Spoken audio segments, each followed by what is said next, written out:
Ever wondered how some Canva designs automatically play videos without you clicking anything?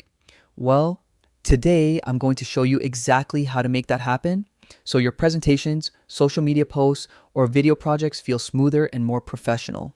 First, start by opening Canva and heading straight to the homepage. From there, look for settings. It's usually represented by a gear icon. Once you're selecting this settings menu, navigate to the accessibility tab. Here, you'll find an option called Autoplay videos. You have two choices. The first is Autoplay video on.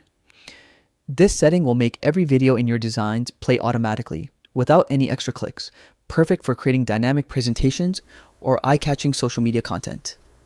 The second option is Use My System Preferences. This will follow your computer's default settings, which is useful if you prefer videos to play based on your personal preferences or device limitations.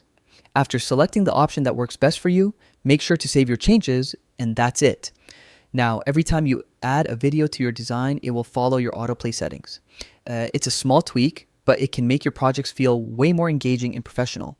So whether you're creating marketing content, tutorials, or just experimenting with fun Canva designs, autoplaying videos can save time and give your audience a smoother viewing experience. Give it a try and watch how much more interactive your designs become.